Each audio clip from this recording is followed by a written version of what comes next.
Donkey Kong Country. Anybody remember this game?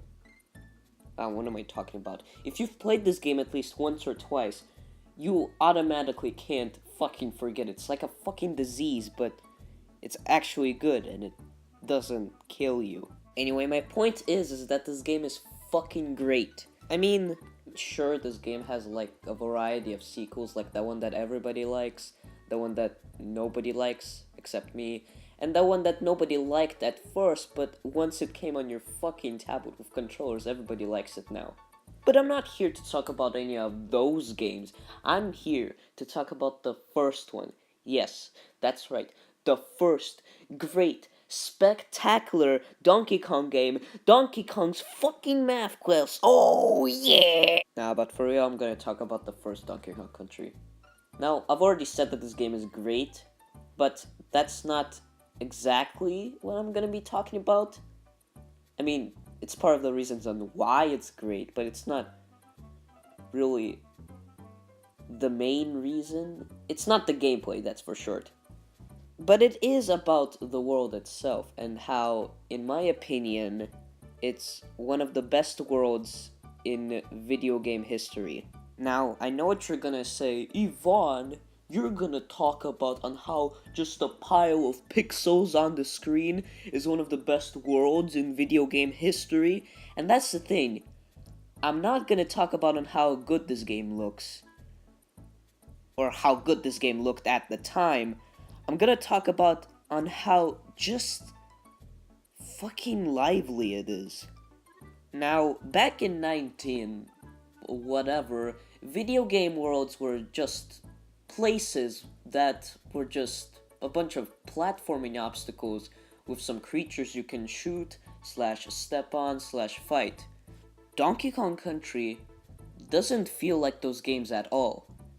Every time I come back to this game, I always think, man, this giant six-pack gorilla and this shit-colored friend who's probably high on cocaine really do feel like they live in this world.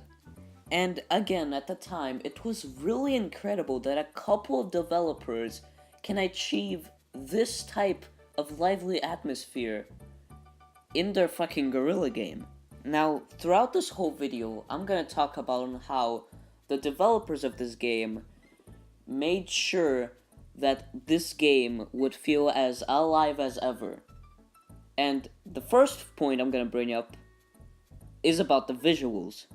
Now, remember when I said earlier that these visuals looked great at the time?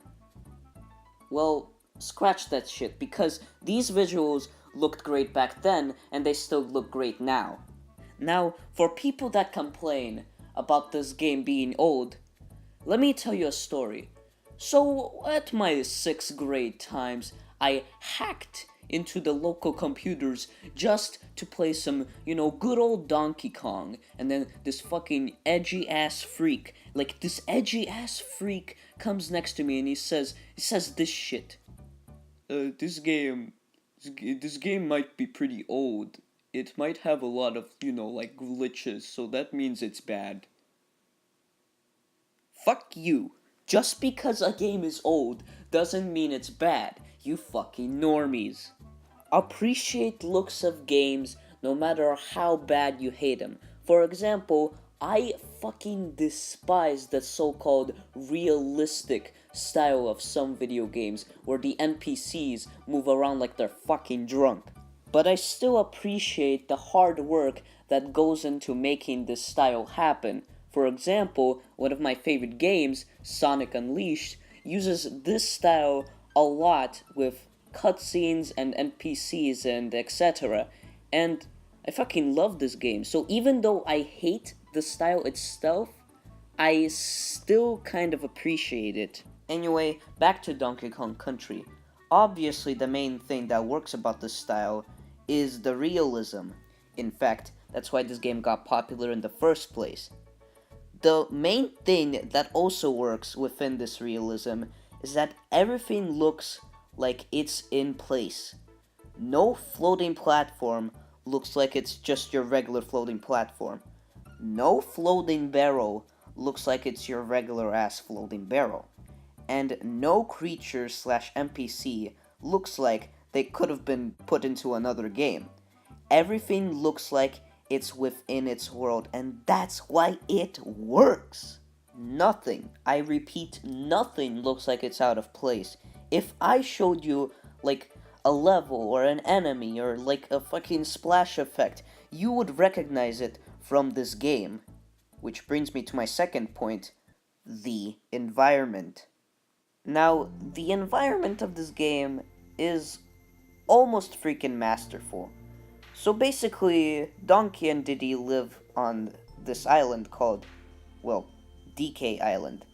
Now, this island is surrounded with places like jungles, caves, lakes, icicle mountains, more caves, constructory factories, and even abandoned temples. Something that you would expect these two characters to run into.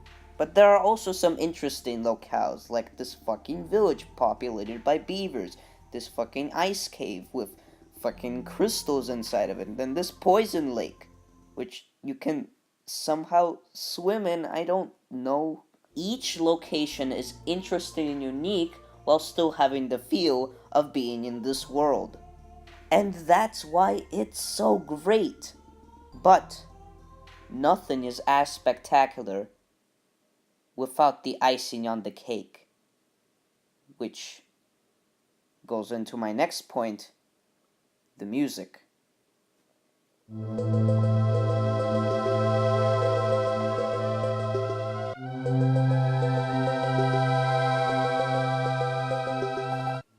The music in this game is fucking godlike.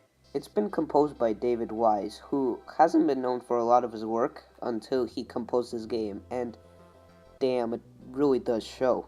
The soundtrack for some reason has this calmly feel, which is incredibly strange. But the thing is, it also somehow fits. The soundtrack has many genres put into it, but the most popular genre is definitely the atmospheric side, and I can definitely understand why. Not only is it some of David Wise's best works, but it also shows a sign of the wildlife and how strange yet so beautiful it is. Like the jolly foresty theme of Forest Frenzy,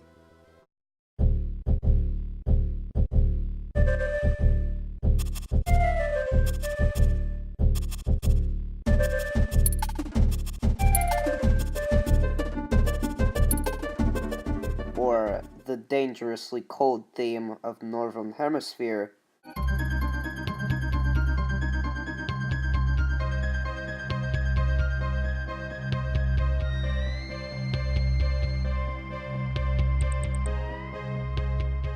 or the incredibly atmospheric theme of Aquatic Ambience.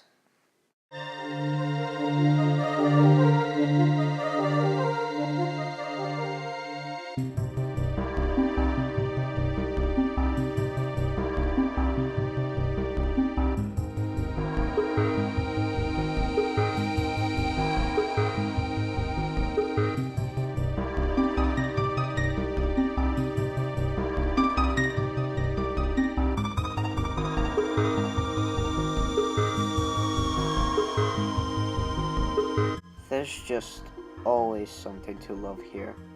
Something that can make you feel many interesting things. And something that can make you relate to this wonderful world. Thank you for watching.